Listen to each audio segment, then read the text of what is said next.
Friends, నేను మీ ముందుకి ఇంకో కొత్త కథతో వచ్చేసాను. అది చిత్రగిరి అడవంట.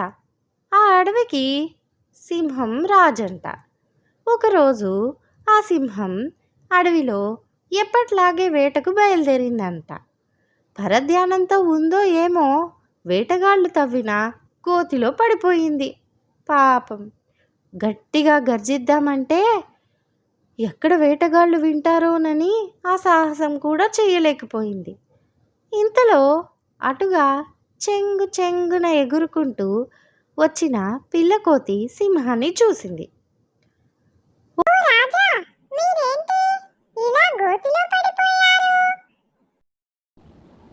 నీ కుశల ప్రశ్నలు తర్వాత కానీ ముందు అడవిలో పెద్ద పెద్ద జంతువుల్ని పిలుచుకొచ్చి నన్ను ఎలాగైనా బయటకు తీసుకురా అంది సింహం. కానీ అప్పటికే అటుగా వస్తున్న ఇద్దరు వేటగాళ్లను గమనించి పిల్లకోతి, వేటగాళ్ళు ఇటువైపు వచ్చేస్తున్నారు.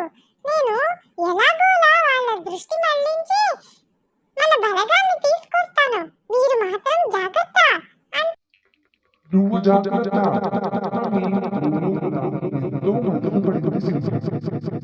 ఒక చేతిలో సంచి, ఇంకో చేతిలో తుపాకీతో వస్తున్న వేటగాళ్ల మీదకు దూకింది పిల్లకోతి.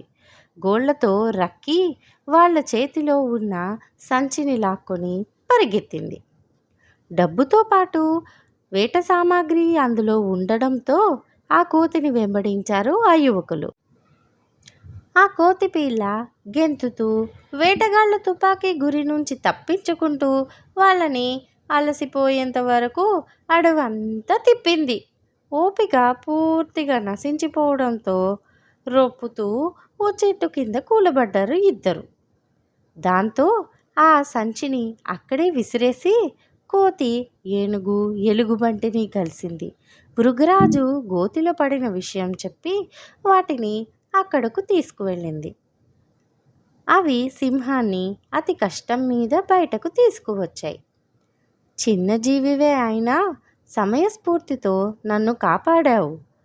శక్తితో నిమిత్తం లేకుండా నీ మీద నువ్వు నమ్మకంతో అపాయంలో మంచి ఉపాయం ఆలోచించావు. ఎవరికైనా ఆపద సమయంలో కావాల్సింది అదే అని సింహం కోతిని మెచ్చుకుంది. మిగతా జీవులు కూడా కోతి పిల్లను అభినందనలతో ముంచెత్తాయి. ఈ కథ మీకు నచ్చినట్లయితే please like, share and subscribe. Bye bye.